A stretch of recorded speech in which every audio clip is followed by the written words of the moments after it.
Story number 1. The Last Guest at Blackwood Cabin, 1980.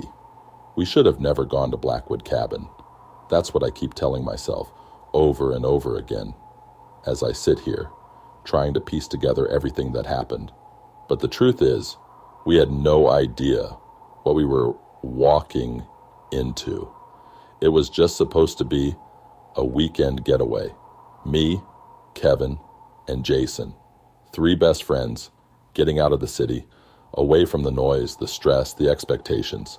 We just wanted to drink, tell old stories, and pretend for a few nights that we were still the same reckless kids we used to be. Kevin found the cabin online, some old rental tucked deep in the Montana woods, far from the main roads. Perfect for disconnecting, the listing had said. I should have been more suspicious when the owner didn't ask too many questions, didn't even take a deposit, just gave us a location and an old key in the mailbox. But I ignored it. We all did. We arrived a late Friday evening. The road leading up to the cabin was barely a road at all, just a dirt trail cutting through towering pines. The place looked exactly like the pictures, rustic, isolated, and surrounded by nothing but darkness. No cell service, no Wi-Fi, just an old landline inside that barely worked. Kevin was thrilled. "This is perfect," he said, slapping Jason on the back. The first night was normal. We grilled steaks, drank whiskey, and played poker by candle light. At some point, Jason went outside to piss, and when he came back, he looked off. "I swear I just saw someone in the trees," he muttered, grabbing another beer. We laughed it off. Of course, the woods felt eerie at Tree about night bursts on. That was part of the fun. Around 2 a.m., I went to the bathroom. That's when I noticed it, the old leather-bound journal sitting on the dusty wooden shelf above the toilet. It looked ancient, kind of thing left behind by previous guests. Out of curiosity, I flipped it open. The handwriting was old-fashioned, but legible. March 14th, 1979, they don't let you leave. Not once you stayed the night. If you find this, God help you. You need to. The entry cut off. The next few pages were torn out. I felt a shiver crawl down my spine, but I convinced myself it was just some old prank left behind to spook future visitors. I closed the book, used the bathroom, and went back to bed, pushing the uneasy feeling down. The next morning, Kevin woke up first and went outside to make coffee. When Jason and I stepped out, he was standing by the porch, staring at something in the trees. "Did one of you go walking last night?" he asked. Jason and I both shook our heads. Kevin pointed. That's when we saw them. Footprints in the dirt, circling the cabin. Deep, heavy prints like someone had been walking barefoot all night. "Maybe it was an animal," Jason offered weakly, but we all knew better. We tried to shake it off, but the tension was growing. That afternoon, we hiked a few miles into the woods, trying to clear our heads. The deeper we went, the quieter it became. No birds, no wind, rustling the trees, just silence. That's when Jason stopped abruptly. "Guys, tell me you see that." Up ahead, nailed to a tree, was a single Polaroid photo. It was old, the edges yellowed with time, but the image was clear. 3 men standing in front of a cabin. Our cabin. They looked just like us. Same height, same builds, even wearing clothes eerily similar to ours. But their faces, something was wrong. Their eyes were dark, hollowed out like they had been burned away. "Okay, we're leaving," I said immediately. But when we turned back, the path looked different, as if the trees had shifted while we weren't looking. The hike back felt longer, as if we were walking in circles. When we finally found the cabin, the sun was already setting. We locked the doors. Jason checked his phone again, even though we already knew no signal. Then the scratching started. At first it was faint, almost like branches tapping against the walls, but as the hours passed it grew louder, more insistent, scratching, then dragging, as if something was moving just outside. I grabbed the old journal from the bathroom and flipped through it frantically. One of the later entries caught my eye. April 2nd, 1979. We tried to run. The road is gone. They won't let us leave. The faces, they take the faces. A sharp knock on the door made me jump. "Don't answer it," Kevin hissed. We stood frozen, barely breathing. Another knock, and then a voice. "Let me in." It was my voice. I felt my stomach drop. Kevin looked at me, wide-eyed. We both knew. I hadn't spoken. Jason gripped my arm. "Get away from the door," he whispered. The knocking continued. Then the doorknob twisted. Something was trying to get in. I don't remember sleeping that night. We stayed huddled together in the living room, barely speaking. By sunrise, the knocking had stopped. But we weren't safe. We packed our things. "Screw the deposit," Kevin muttered. "We're getting out of here."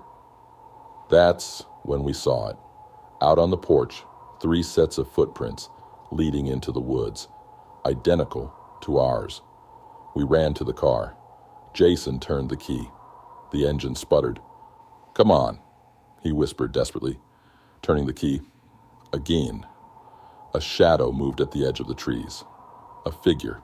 No, 3 figures. They stood there watching us. My heart pounded. They were too far away to make out the details, but I already knew. They had our faces. Jason turned the key one last time, and the engine roared to life. He slammed on the gas, and we peeled out, kicking up gravel behind us. We didn't stop driving until we reached the nearest town. At a diner, shaking, we tried to explain to a local what had happened. The waitress just frowned. "Blackwood Cabin?" she asked, glancing at the old man behind the counter. His expression darkened. "That place burned down in 1980, he said. "Killed the 3 men inside." I felt the blood drain from my face. "Number, that's not possible. We were just there." The old man shook his head. "Son, that cabin doesn't exist anymore. And if you were there..." His voice trailed off, and he swallowed hard. "You better pray they don't come looking for what belongs to them." We never spoke about it again.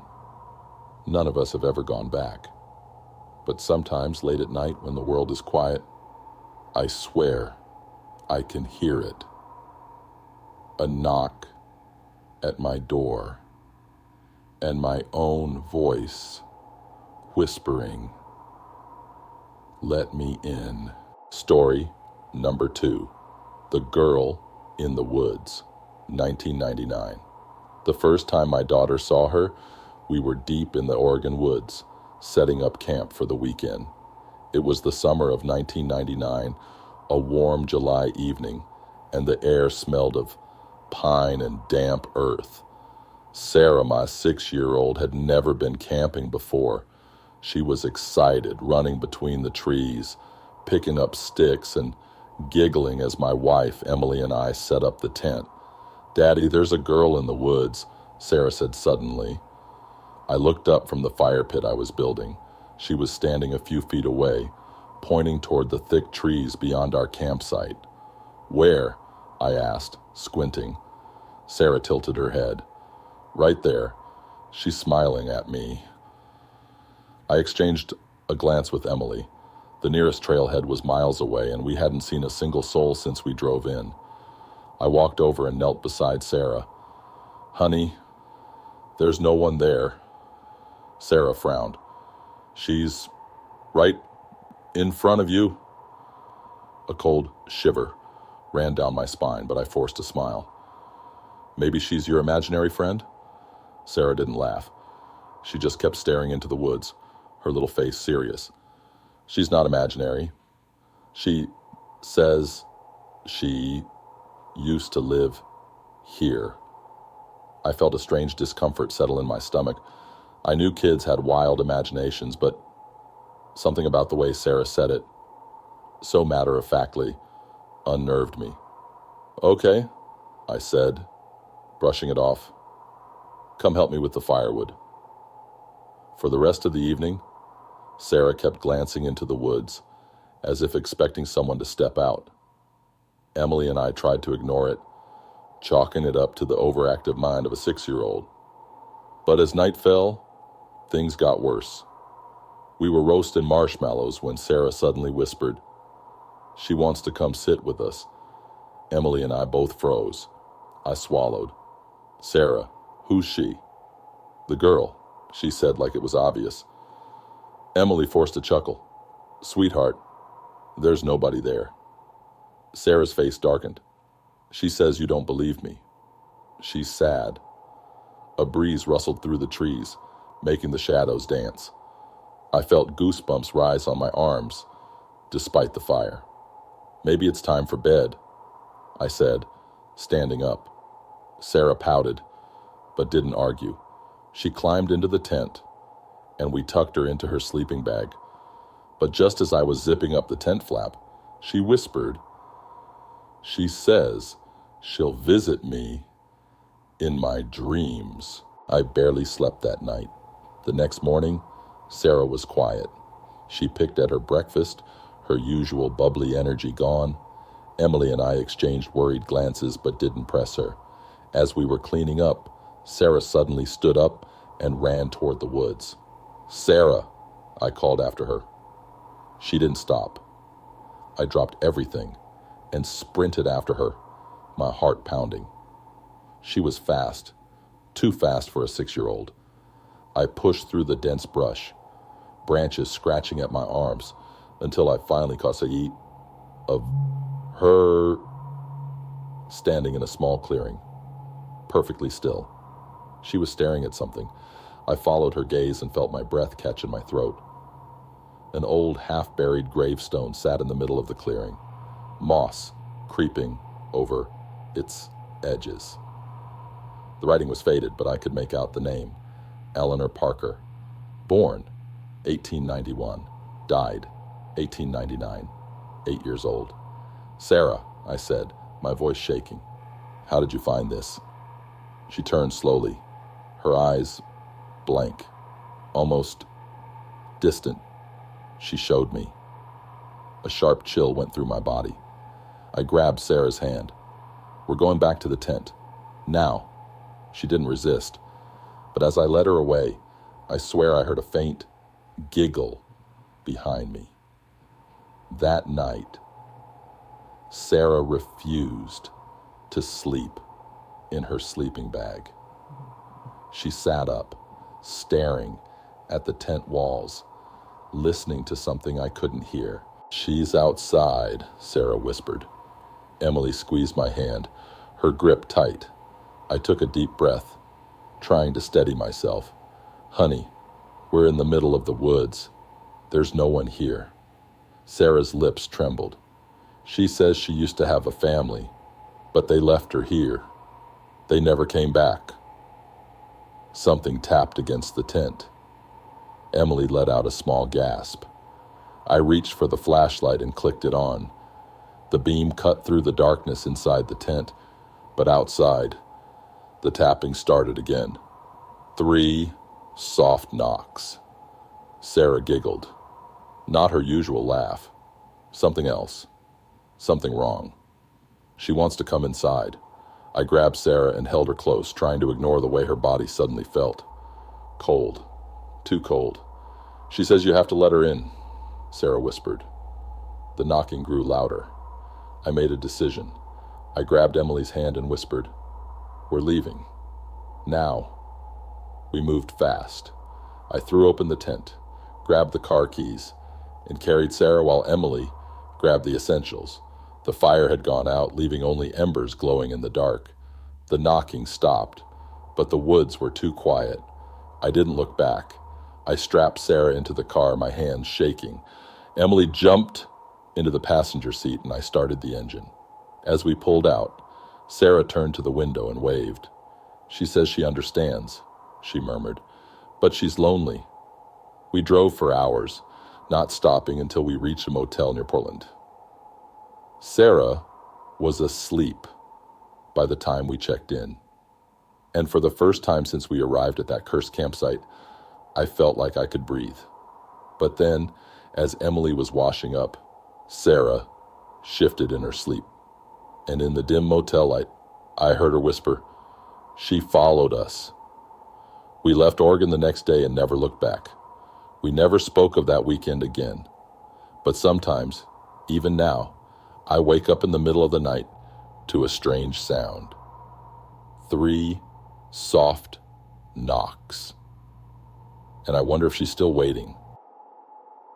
Story number 3, trapped in the motel room, 2020. I checked into the motel just after 11 p.m., exhausted from the 8-hour drive. It wasn't a planned stop. I had been aiming for Phoenix, but the storm rolling in had other ideas. The rain had been relentless, hammering down on my windshield like something furious. When I saw the flickering neon sign for the Sunset Pines Motel, I took the exit without thinking twice. The place was exactly what you'd expect. A small, run-down, single-story building with faded yellow walls and a lobby that smelled like stale coffee and disinfectant. The man at the front desk barely looked up as he handed me the key. "Room 206, he muttered. I nodded and stepped back into the rain, my duffel bag slung over my shoulder. The parking lot was nearly empty, save for an old pickup truck with mud-caked tires. I found my room at the far end of the row, the door paint peeling, the number barely hanging onto the wood. Inside, the room was suffocatingly still. A single lamp cast a dim glow over a floral bedspread, the kind that felt sticky no matter how clean it was. The air conditioner rattled weakly, fighting against the heavy humidity. The rain outside made everything feel smaller, pressing in against the walls. I locked the door behind me, twisting the deadbolt twice. I was asleep within minutes. I woke up to scratching. At first, I thought it was part of my dream, the sound blending with the rain outside, but then it grew sharper, more deliberate. It was coming from the door. I sat up, my pulse hammering in my throat. My phone screen glowed in the darkness. 3:14 a.m. For a few seconds, I just listened. The scratching stopped. I exhaled slowly, trying to shake the lingering unease, probably just the wind rattling the frame. I lay back down, pulling the blanket up to my chest. The room felt colder now. Click. The doorknob twisted. I bolted upright, my stomach flipping. The deadbolt was still locked. I could see it from where I sat. But the knob, it was turning, not just jiggling, but actually turning, like someone on the other side was testing it. I reached for my phone, about to call the front desk, when something else caught my attention. The bathroom door was open. I was sure I had left it closed. I stared at the dark gap, my breath catching in my throat. The air inside looked too dark, like the shadows inside were thicker than they should be. I forced a laugh, trying to shake the ridiculous fear creeping up my spine. I was overtired, that was all. My brain playing tricks on me. Then I saw the reflection. The bathroom mirror faced the bed, its surface dull with age but clear enough. And in that mirror, I saw something move. Not me. I froze. The shape was wrong. Too tall. Too still. Standing just inside the bathroom doorway. I didn't turn around. I couldn't. I grabbed my phone, flicking on the flashlight, and aimed it at the mirror. The moment the light hit the glass, the shape vanished. And then the door slammed shut. I jumped out of bed so fast I nearly tripped. My heart was beating so hard it hurt. I backed up to the front door, fumbling with the lock, yanking at the handle, but the door wouldn't budge. I threw my weight against it. Nothing. The room pressed in on me. The air thickened. My own reflection in the TV screen looked distorted, stretched. Wrong. I turned back to the bathroom door. It was still closed, but I could hear something behind it, breathing. Slow, shallow, not mine. I grabbed my duffel bag and swung it at the door, slamming it against the wood. Who's in there? My voice came out shaking, barely a whisper. Silence, then knocking, software, even, from inside the bathroom.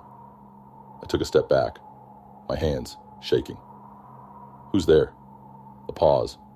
Then, in a voice that sounded exactly like mine, let me out. I think I stopped breathing. My body locked up, ice spreading through my veins. It wasn't possible. It wasn't me. I scrambled for my phone, dialing 911. No service. The motel Wi-Fi was useless. I turned back to the door and the knocking stopped. The handle began to turn. I didn't stay to find out what was inside. I grabbed my bag and went for the window. It was stiff. The frame warped from age, but I yanked until it gave way. I threw myself outside into the rain, tumbling onto the pavement. My car was still there, only a few feet away. I ran. I didn't even check out. Didn't look back. I just drove. It wasn't until I reached the city limits that I pulled over, hands still trembling against the wheel. My pulse was erratic, my mind racing. It wasn't real. It couldn't have been real. And then my phone buzzed. A single notification from an unknown number. You left the door open. I stared at the screen, my entire body cold. Slowly, I turned to look at the back seat. Empty. I hit the gas and never stopped driving. I still don't know what happened in that motel room. But sometimes, late at night, I wake up to knocking. And I know I'll never go back.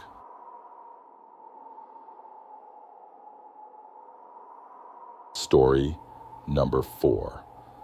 The Lake House That Vanished, 1975. We shouldn't have gone back to that lake. It was supposed to be a quiet weekend away.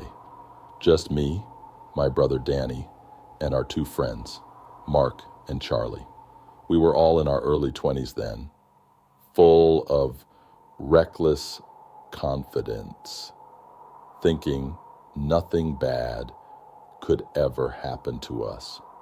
Mark had inherited an old family lake house in northern Michigan, a place his grandfather had built in the 1930s. It had been abandoned for years, but Mark wanted to check it out. Maybe fix it up. A free weekend at a lakeside house? We didn't need much convincing. We arrived on a warm August afternoon. The road leading to the house was barely a road at all, just a narrow, overgrown path cutting through thick pine trees. When we finally pulled up, the lake stretched out before us, glistening under the sun. The house itself was simple. 2 stories, old wooden siding, a wide front porch with steps leading straight to the water. It felt forgotten. Mark unlocked the front door, and a strange smell hit us immediately. Dust, damp wood, something else I couldn't quite place. It wasn't unpleasant, just old. The inside was cluttered with relics of the past. Faded curtains, a rusting lantern on the fireplace mantel, stacks of yellowed newspapers from decades ago. That first night, we drank beer on the dock, telling stories and skipping rocks across the water. The sky was clear, the air still. It was peaceful, but something felt wrong. It started with the noises. Around midnight, when the house had gone silent, I heard something moving outside, a soft rustling, like footsteps on the grass. I sat up listening. Then came the sound of water. Slow, deliberate splashes, like someone wading through the shallows. I nudged Danny, who was snoring in the bed across from mine. "Do you hear that?" He mumbled something and rolled over. I walked to the window and looked out. The lake was still. Too still. Like the water was holding its breath. Then I saw them. Wet footprints on the dock, leading from the water. I froze, my pulse hammering. I grabbed the flashlight and stepped outside, my breath coming in shallow bursts. The footprints were fresh, glistening under the light. They stopped halfway up the dock, like whoever made them had just says. I didn't sleep much that night, and the next morning I didn't mention what I saw. Maybe I had imagined it, maybe it was just paranoia from being in an unfamiliar place, and at noon Mark decided we should take the rowboat out, explore the lake. We paddled toward the center, the house shrinking behind us. The deeper we went, the quieter it became. No birds, no wind, just silence. Then Mark frowned. "Where's the road?" We all turned. The dirt road we had driven in on. The only way in or out of the property was gone. At first, we thought it was just the angle, that we were looking at it wrong. But we paddled closer to shore, and the trees had shifted. The house looked different. The dock was gone. The house was still there, but it wasn't ours. The wood was darker, more weathered. The porch was missing. The windows were broken. Danny swallowed hard. "Guys, are we in the right spot?"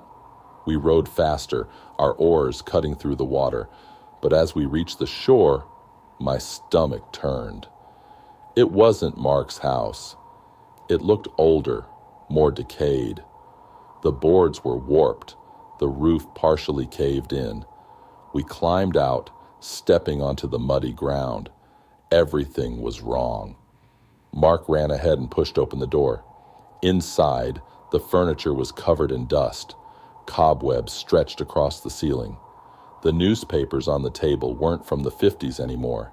They were from 1923. "What the hell's going on?" Charlie whispered. I turned back toward the lake, and that's when I saw it. Another boat. A few yards away, half sunken near the shore, was a wooden rowboat. Rotted, ancient, and inside, 4 skeletons. My stomach lurched. The bones were twisted, tangled together, and their clothes, ripped, faded scraps, looked eerily familiar, like ours. Charlie gagged. Danny took a step back, his face pale. This isn't real. It's a prank, right?" Mark shook his head, his hands trembling. "We need to get out of here." We ran back to our boat and pushed off, paddling harder than we ever had in our lives. The water resisted us, as if it didn't want us to leave. But finally, after what felt like hours, we reached the middle of the lake again. The house stood before us. Our house. The dock was back. The road visible again. Danny let out a shaky laugh. Did we imagine that?" None of us answered. That night, I couldn't sleep. My body was exhausted, but my mind wouldn't stop racing. Around 3 a.m., I heard it again. The footsteps. Only this time, they were inside the house. The floorboards creaked outside my room. Then came the soft knock. I pulled the covers over my head, my body rigid. The knock came again, then the doorknob twisted. The door slowly creaked open. I squeezed my eyes shut. Then water dripping. A puddle formed beside my bed. I didn't move. I didn't breathe. I just listened. A whisper right against my ear. "You were never supposed to leave." I don't remember the rest of that night. I must have blacked out. At sunrise, we packed up and left without a word. None of us spoke during the drive back. Our faces pale, our bodies numb. We never talked about it again. Mark sold the house. We never went back. But sometimes, late at night, I dream of the lake, of the house that wasn't ours, of the footprints on the dock, and I wake up to the sound of water dripping. Story number 5. Whispers at Devil's Creek, 1983. We should have never camped at Devil's Creek. It was the summer of 1983. I had just come out to my friends, Lisa and Eric, about being transgender, and they were supportive in a way I hadn't expected. They wanted to take me somewhere remote, somewhere free, where I could just exist without the weight of the world pressing down on me.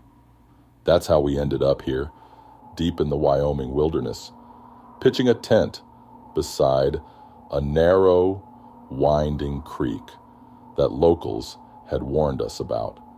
The drive had taken hours.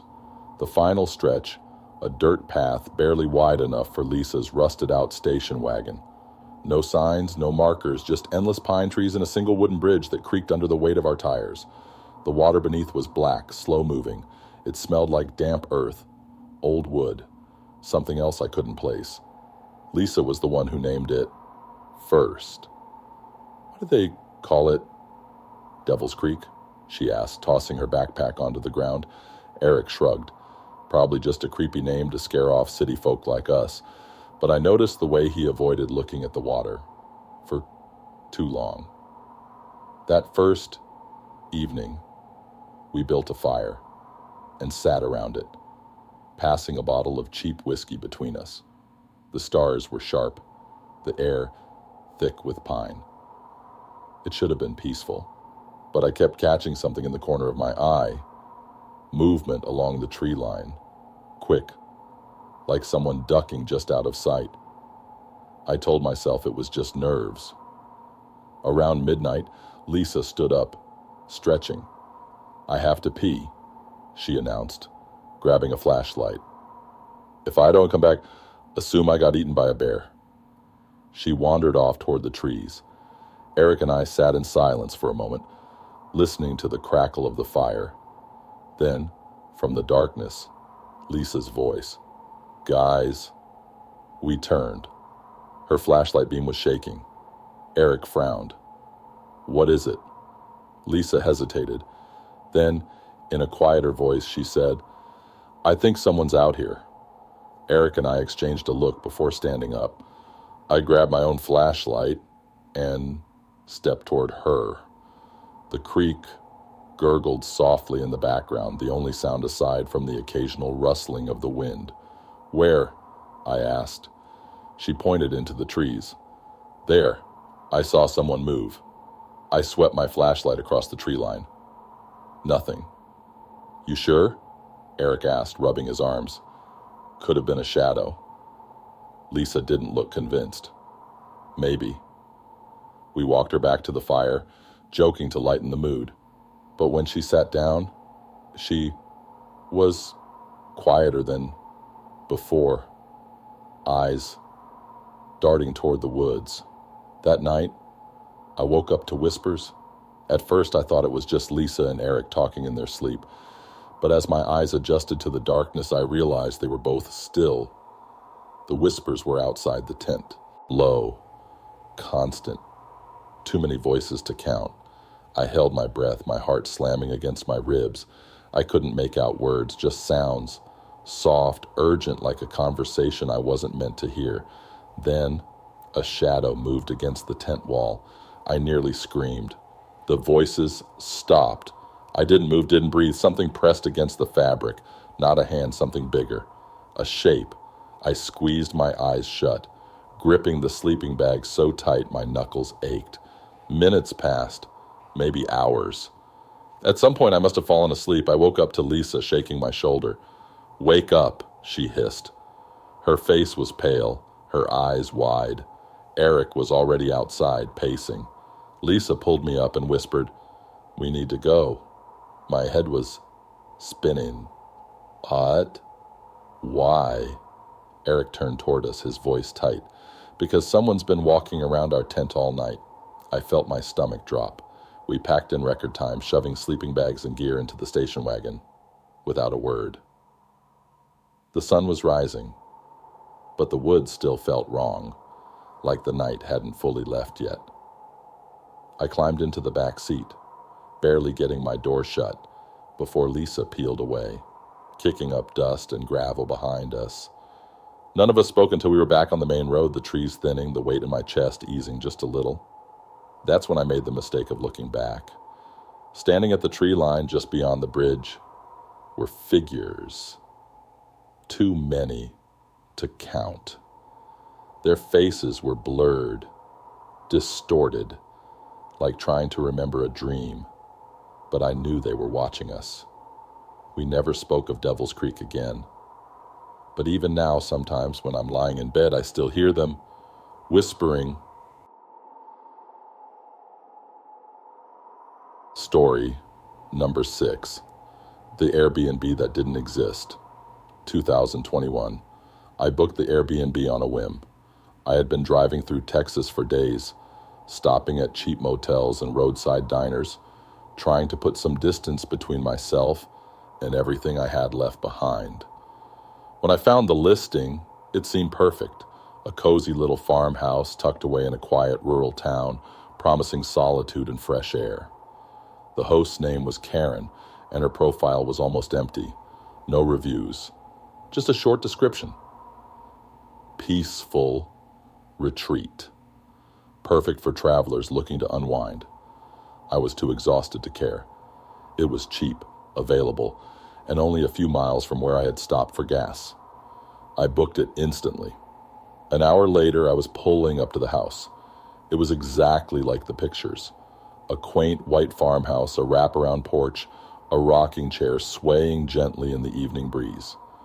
The sun was setting behind the hills, casting long shadows across the dry grass.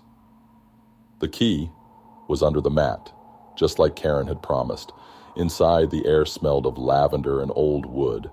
Everything was neat, but too neat, like no one had actually lived there for a long time.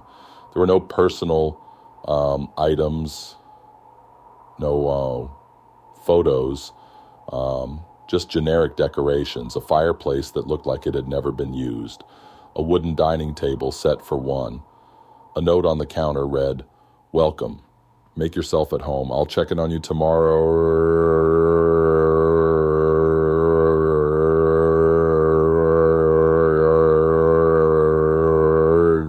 I tossed my bag onto the couch and sat down, stretching my legs. The silence was suffocating, but I told myself that was why I came, to be alone, to clear my head. I should have left the moment I realized there was no Wi-Fi.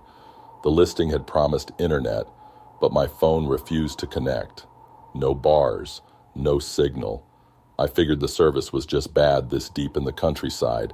I'd let Karen know in the morning. I made myself a cup of tea with the old-fashioned kettle on the stove. The wind howled outside, rattling the windows. I turned off the lights, climbed into bed, and drifted into an uneasy sleep. I woke up at 3:12 a.m. Something had woken me up. I lay still, my heart pounding, straining to hear past the ringing silence. Then I heard it. Footsteps, not inside but on the porch. Slow, deliberate. The old wooden planks groaned under their weight. I held my breath. The footsteps stopped right outside my bedroom window. I couldn't see anything through the darkness, but I could feel it. Something was standing there just on the other side of the glass, watching me. Then, after what felt like hours, the footsteps moved away. I waited until I was sure I was alone before I forced myself to sit up, muscles screaming with tension. I grabbed my phone. Still no signal. I had to get out of there. I grabbed my keys, threw on my jacket, and slipped out the back door as quietly as I could. My car was parked a few feet away. If I could just make it there, I could drive until I found service. Then I saw the porch. The rocking chair was still moving, like someone had just been sitting in it. I ran. I fumbled with my keys, hands shaking. But when I finally unlocked the car and slammed the door shut, I felt something shift in the air. The house, the entire house, was gone. My breath hitched. I blinked, rubbed my eyes, tried to force my brain to make sense of what I was seeing. But there was nothing in front of me, just an empty field stretching into the distance. No porch, no windows, no rocking chair, no house. I turned the key in the ignition. The engine roared to life. I floored it, speeding down the dirt road, my tires kicking up dust and gravel. I didn't stop until I reached a diner 10 miles away. Inside, shaking, I asked the waitress if she knew anything about an old farmhouse on the outskirts of town. She frowned. "Oh, there ain't no house out there, hon," I insisted, told her about the Airbnb, showed her the listing on my phone, but the listing was gone. The screen flashed, "Error 404, page not found." My reservation. My payment history. All of it had vanished. It was like the house had never existed. I didn't argue. I just nodded, finished my coffee, and drove until I crossed the state line. I never heard from Karen, never found that listing again. But sometimes, late at night, I dream about the house. And when I wake up, I swear I can still hear the rocking chair creaking. Story number 7. Cabin 23, 1995. We were too young and too stupid to take the note seriously. It was 1995, our last summer before college, and we wanted one last adventure before life pulled us in different directions. Mark, Danny, Jake, and I pooled our money together and rented a cabin for the weekend. The place was a small, remote lodge in Colorado, nestled deep in the woods, with no TV, no phone, and just enough isolation to make it feel like our own little world. The drive up was long, winding roads cutting through dense pine forests, the sun setting behind the mountains. When we arrived, the main office was already closed. A single envelope with Cabin 23 written on it was taped to the front door. Inside was a key and a handwritten note. "Do not stay here past midnight." We laughed. Thought it was some local's way of messing with tourists. Danny even pinned it to the fridge like a joke. The cabin was nothing special. 2 small bedrooms, a fireplace, an old wooden table in the center of the room. It smelled like damp wood and something faintly metallic, like rust. Mark cracked open the first beer. "Here's to Cabin 23, and ignoring stupid warnings." By the time the clock hit 11:30, we were buzzed, playing poker and listening to a cassette tape playing some grunge mix. None of us had even thought about leaving. Then the knocking started. It was soft at first, almost like the wind pushing a tree branch against the door. But after a few minutes, it became deliberate. 3 slow, heavy knocks. Danny smirked and stood up. "Someone's messing with us." He swung the door open. Nobody was there. The porch was empty, the trees silent. The dirt road leading up to the cabin was undisturbed.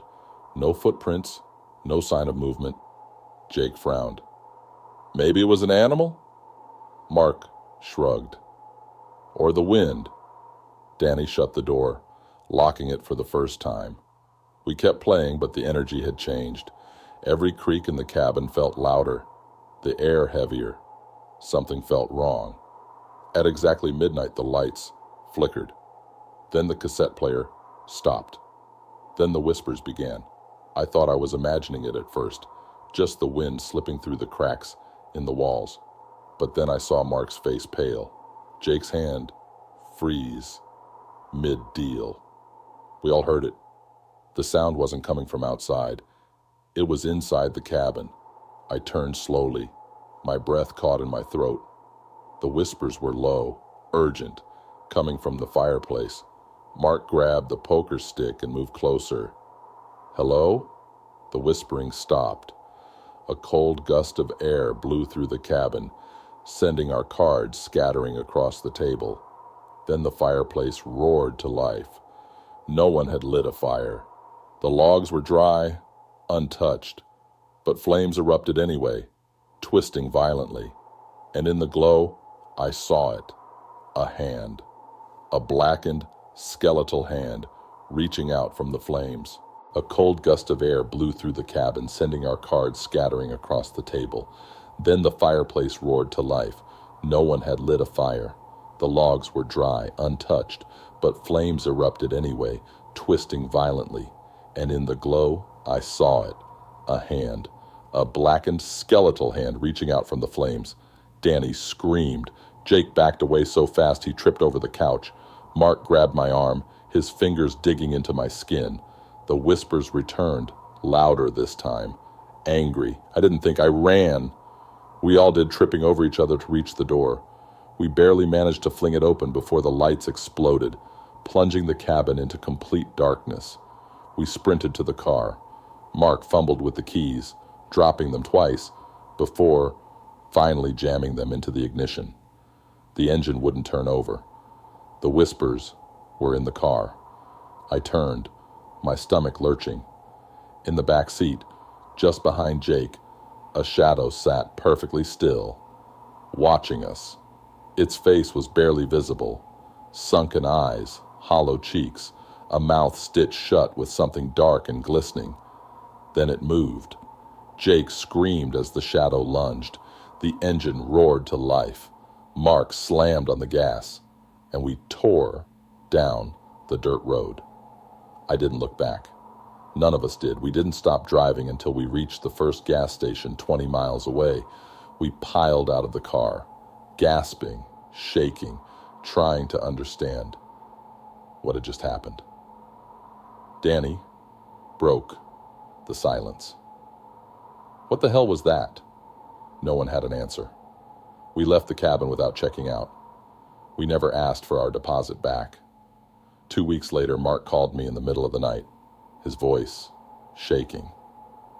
I looked up that place, he whispered. Cabin 23? My stomach clenched. It burned down in 1973, killed the 4 guys inside. I didn't ask for details. I didn't want to know. I haven't been back to Colorado since, and sometimes even now, I wake up at midnight to knocking. Story number 8. The Boy in the Basement, 1987. I should have never taken my son to that motel. It was December of 1987, and I was desperate. My wife had left me earlier that year, and I was still figuring out how to be a single father to my 8-year-old son, Ben. We had been driving cross country to visit my sister for Christmas, but a winter storm had slowed us down. I had planned to push through the night, but when the snow thickened and the roads turned slick, I knew we had to stop. The only place for miles was a rundown roadside motel just outside of Vermont. The Green Hollow Inn. It looked abandoned, but the neon vacancy sign buzzed weakly, flickering in the cold. Inside, the front desk was dimly lit, the air stale and thick with the scent of cigarette smoke. The man behind the counter barely looked at me as he slid over a key. Room 109, he grunted. Then, as I turned to leave, he added, "Only go downstairs." I frowned. "Or downstairs?" He tapped the counter impatiently. "No basement access. It's locked anyway. You and your boy stay put." I nodded slowly, took the key, and led Ben back out into the cold. The room was nothing special. 2 beds, a small TV, a cracked window that rattled whenever the wind howled. But it was warm. Ben immediately kicked off his boots and flopped onto the bed. "I'm hungry," he mumbled. The motel didn't have a restaurant, so I left him with the TV and went back to the car to grab some snacks from our bags. The storm had worsened, snow piling up fast against the doors. As I walked back, I noticed something. Footprints, small ones. They started near our door, leading toward the far end of the building, toward a rusted metal basement door. I stopped, The prints were fresh, barefoot. The front desk guy had said the basement was locked. Then why was the door open? Just a crack? I felt a chill that had nothing to do with the weather. Back in the room, Ben was sitting on the floor, playing with his action figures. "Dad," he said without looking up. I saw a boy. My stomach twisted. "What?" "A boy," he repeated. He was at the window. I felt the blood drain from my face. "What do you mean?" "Outside?" Ben nodded. He waved at me, but he looked sad. I moved to the window and peered outside. The snow was undisturbed. No footprints. No sign of anyone. "Are you sure, buddy?" Ben just shrugged and went back to his toys. I tried to shake the uneasy feeling and turned on the TV to drown out the silence. The storm howled outside. Wind pushing against the glass, like something trying to get in. Then I heard it. A soft knock. Not at the door. From underneath us. I swallowed hard. It had to be the pipes. Old motels like this always made noises. But then came another knock. And another. Steady. Rhythmic. Like someone tapping from inside the floor. Ben looked up from his toys, eyes wide. "Dad," he whispered. "He's in the basement." I forced a smile, trying to keep my voice calm. "It's just the wind, bud. Go brush your teeth, okay?" Ben hesitated, then nodded and went into the bathroom. As soon as he was out of sight, I grabbed my coat and stepped outside. The snow was coming down hard, my breath fogging in the freezing air. I followed the small footprints to the basement door. It was still cracked open, a sliver of darkness behind it. I don't know why I did it. Maybe because I didn't want to be afraid. Maybe because some part of me believed there really was a boy down there. Cold, lost, needing help. I pushed the door open. The air was damp, thick with the smell of mold and something rotting. My flashlight beam cut through the dark, revealing a narrow concrete staircase leading down. The walls were lined with rusted shelves, old boxes, discarded furniture. And then I saw him. A small boy stood in the corner, facing away from me. He wore dirty, tattered pajamas, his hair matted and unkempt. "Hey, kid," I said, my voice barely above a whisper. "Are you okay?" He didn't move. I stepped closer. "Do you need help?" The boy twitched. His shoulders jerked violently, unnaturally, like a puppet whose strings had been yanked. I froze. Slowly, too slowly, he turned his head. Only his head. His face was wrong. Sunken eyes, hollow cheeks, a mouth stitched shut with thick black thread. Then he lunged. I stumbled backward, crashing into a stack of boxes as my flashlight flickered. The basement groaned, not from the storm, but from something deeper, something alive. The boy's movements were jerky, unnatural, his limbs twisting as he crawled toward me. I bolted. I ran up the stairs, slamming the door shut behind me, my breath ragged. The motel hallway was empty, eerily silent except for the wind howling outside. I locked our room door and grabbed Ben, who was watching me with wide, scared eyes. "Dad, what's wrong?" I didn't answer. I grabbed our bags and threw them into the car, not caring about the snow, about the storm, about anything other than getting the hell out of there. As I turned the key, I glanced up at the motel. The front desk clerk was standing outside now, watching me. His face was unreadable. But then slowly, he lifted his hand and waved. I slammed the gas and didn't stop driving until we were 3 towns away. The next morning, I called the motel from a payphone. A woman answered. "The Green Hollow Inn?" she repeated, sounding confused. "Sir, that place burned down in 1972. I hung up. I never told Ben what happened. But sometimes, late at night, I'll hear a knock, soft, rhythmic, and I wonder if the boy in the basement ever made it out. Ben looked up from his toys, eyes wide. "Dad," he whispered. "He's in the basement." I forced a smile, trying to keep my voice calm. "It's just the wind, bud. Go brush your teeth, okay?" Ben hesitated, then nodded and went into the bathroom. As soon as he was out of sight, I grabbed my coat and stepped outside.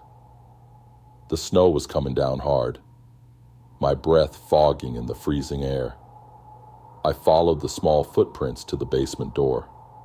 It was still cracked open, a sliver of darkness behind it. I don't know why I did it. Maybe because I didn't want to be afraid. Maybe because some part of me believed there really was a boy down there. Cold, lost, needing help. I pushed the door open. The air was damp, thick with the smell of mold and something rotting. My flashlight beam cut through the dark, revealing a narrow concrete staircase leading down. The walls were lined with rusted shelves, old boxes, discarded furniture. And then I saw him. A small boy stood in the corner, facing away from me. He wore dirty, tattered pajamas, his hair matted and unkempt. "Hey, kid," I said, my voice barely above a whisper. "Are you okay?" He didn't move. I stepped closer. "Do you need help?" The boy twitched, his shoulders jerked violently, unnaturally, like a puppet whose strings had been yanked. I froze. Slowly, too slowly, he turned his head. Only his head. His face was wrong. Sunken eyes, hollow cheeks, a mouth stitched shut with thick black thread. Then he lunged. I stumbled backward, crashing into a stack of boxes as my flashlight flickered. The basement groaned, not from the storm, but from something deeper, something alive. The boy's movements were jerky, unnatural, his limbs twisting as he crawled toward me. I bolted. I ran up the stairs, slamming the door shut behind me, my breath ragged. The motel hallway was empty, eerily silent except for the wind howling outside. I locked our room door and grabbed Ben, who was watching me with wide, scared eyes. "Dad, what's wrong?" I didn't answer. I grabbed our bags and threw them into the car, not caring about the snow, about the storm, about anything other than getting the hell out of there. As I turned the key, I glanced up at the motel. The front desk clerk was standing outside now, watching me. His face was unreadable. But then slowly, he lifted his hand and waved. I slammed the gas and didn't stop driving until we were 3 towns away. The next morning, I called the motel from a payphone. A woman answered. "The Green Hollow Inn?" she repeated, sounding confused. "Sir, that place burned down in 1972. I hung up. I never told Ben what happened. But sometimes, late at night, I'll hear a knock, soft, rhythmic, and I wonder if the boy in the basement ever made it out. Ben looked up from his toys, eyes wide. "Dad," he whispered. "He's in the basement." I forced a smile, trying to keep my voice calm. "It's just the wind, bud. Go brush your teeth, okay?" Ben hesitated, then nodded and went into the bathroom. As soon as he was out of sight, I grabbed my coat and stepped outside.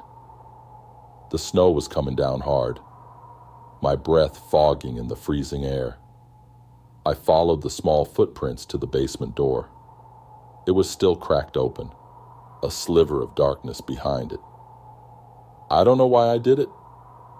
Maybe because I didn't want to be afraid. Maybe because some part of me believed there really was a boy down there. Cold, lost, needing help. I pushed the door open. The air was damp, thick with the smell of mold and something rotting. My flashlight beam cut through the dark, revealing a narrow concrete staircase leading down. The walls were lined with rusted shelves, old boxes, discarded furniture. And then I saw him. A small boy stood in the corner, facing away from me. He wore dirty, tattered pajamas, his hair matted and unkempt. "Hey, kid," I said, my voice barely above a whisper. "Are you okay?" He didn't move. I stepped closer. "Do you need help?" The boy twitched. His shoulders jerked violently, unnaturally, like a puppet whose strings had been yanked. I froze. Slowly, too slowly, he turned his head. Only his head. His face was wrong. Sunken eyes, hollow cheeks, a mouth stitched shut with thick black thread. Then he lunged. I stumbled backward, crashing into a stack of boxes as my flashlight flickered. The basement groaned, not from the storm, but from something deeper, something alive.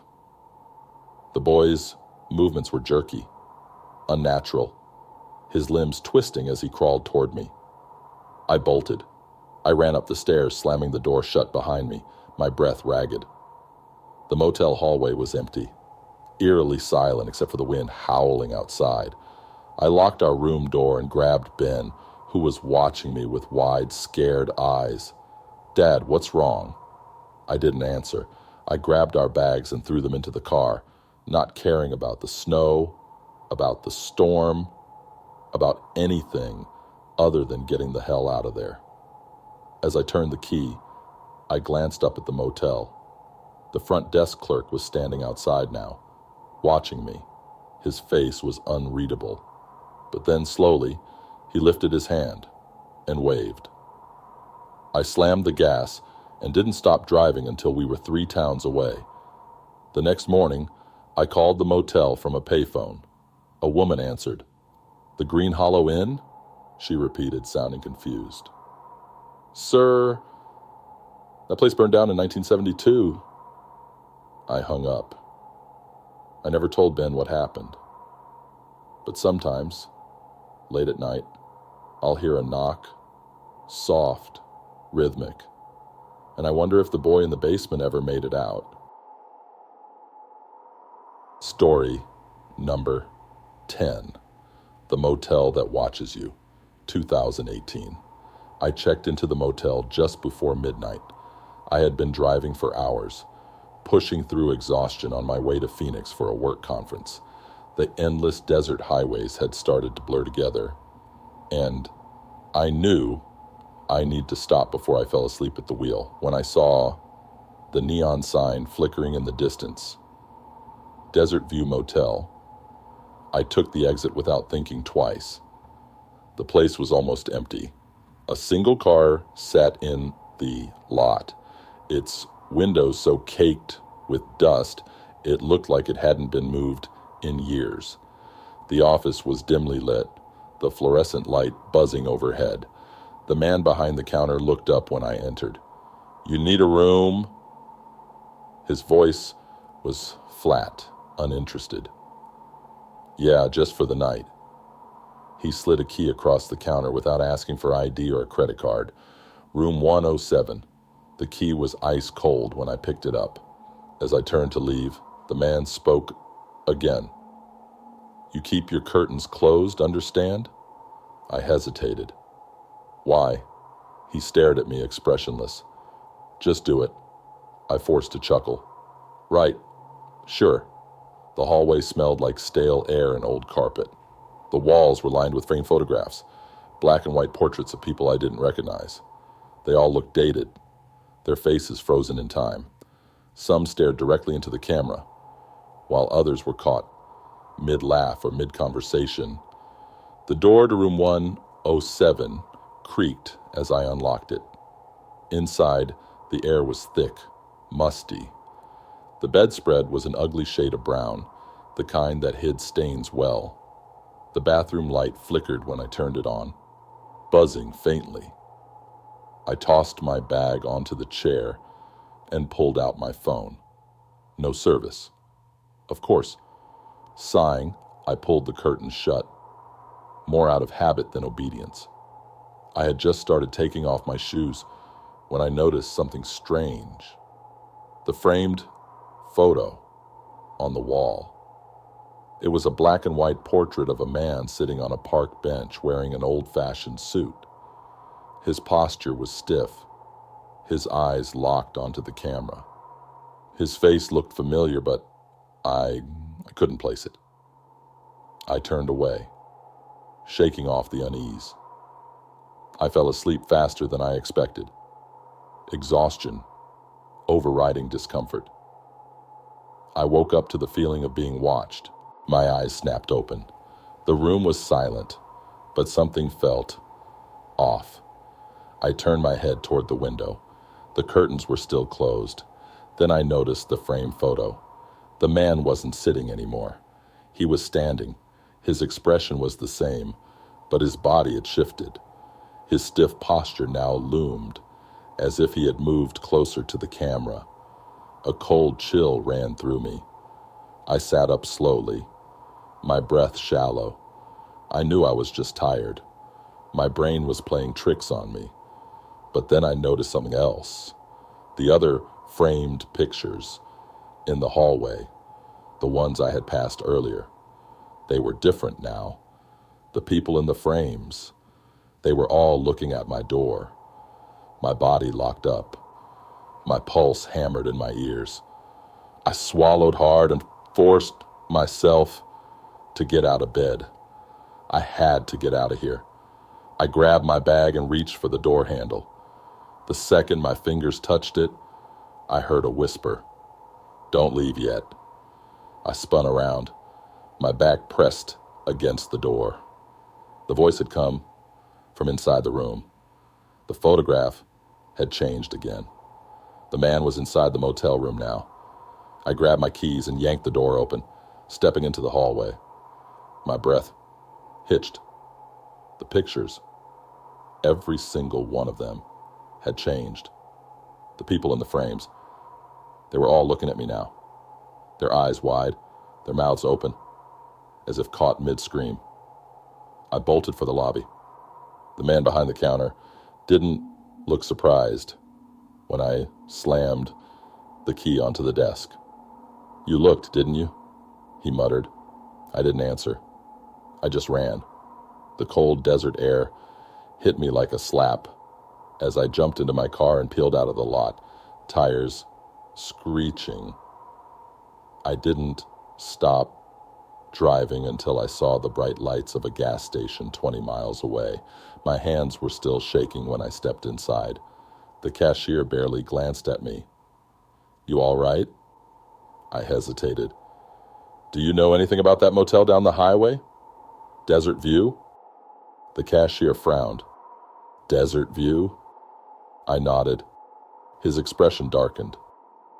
"That place burned down in 1989. My stomach dropped. "No," I whispered. "I was just there." The cashier shook his head. "You must be mistaken." I turned back toward the door, my pulse racing. My car was parked under a bright street lamp, the windshield reflecting the glow. And in that reflection, I saw them, the people from the photographs, standing behind me, watching.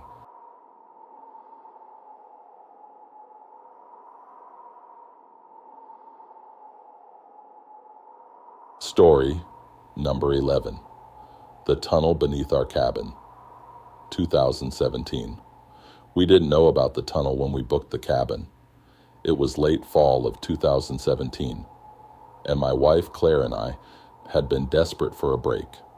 Between work stress, city noise, and the overall exhaustion of life, we needed somewhere quiet, somewhere remote.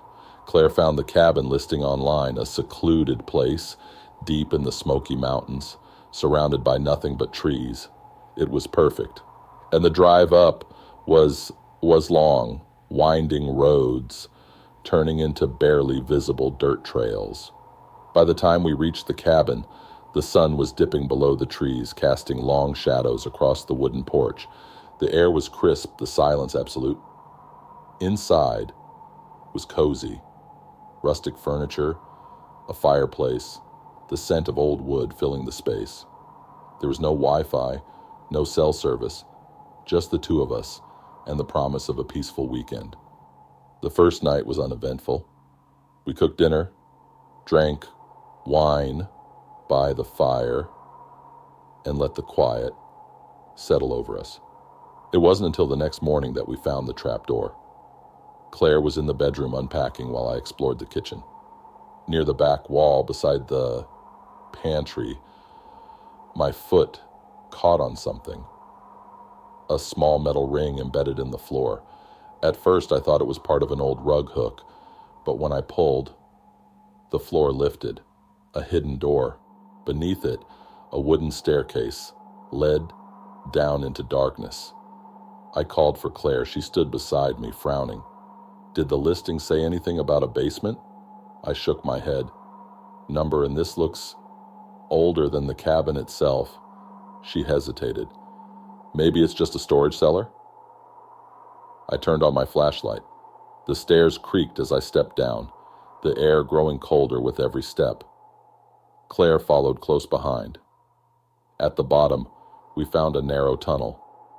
The walls were damp. The ceiling low enough that I had to duck. Old wooden beams lined the passage, some rotting, others barely holding up the weight of the earth above. Claire exhaled. What the hell is this? The tunnel stretched far into the dark, disappearing into a black void. A metal door stood at the end. I swallowed hard. Something about it felt wrong. Let's go back up, Claire whispered. I nodded. We turned, and the trapdoor slammed shut above us. The flashlight flickered. Claire gasped, grabbing my arm. There's no wind down here. I ran up the stairs and pushed. The door wouldn't budge. I slammed my shoulder into it. Nothing. Panic crept in. Claire grabbed my wrist. We need to get out of here. The tunnel was the only way forward. My heart pounded as we stepped toward the metal door. The closer we got, the colder the air became. My breath fogged in the dim light. I reached out and pushed. The door groaned open. Beyond it was a room, small, windowless, the walls lined with old shelves stacked with jars, dozens of them. Claire lifted one, her face twisted. Oh my God. Inside was something floating, pale, shriveled, a human finger. I felt bile rise in my throat. I shined the light on the other jars. Some held teeth, others eyes. I turned toward Claire. We need to... A noise from deeper in the tunnel, a low, wet, dragging sound.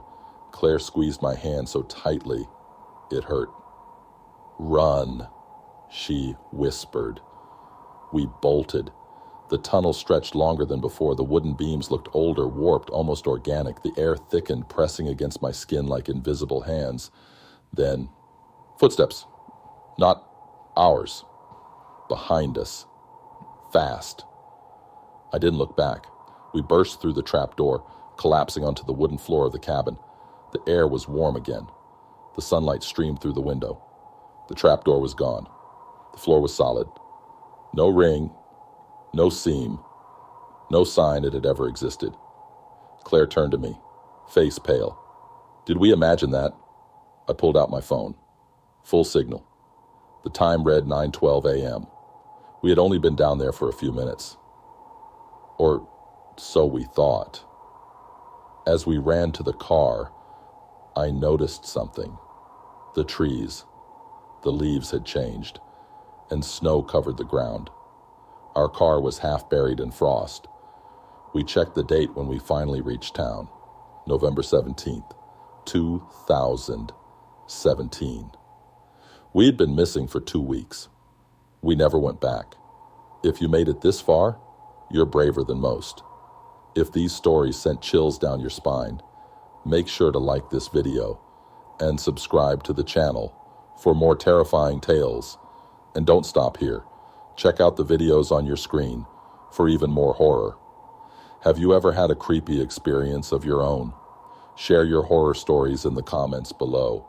We'd love to hear them if you dare.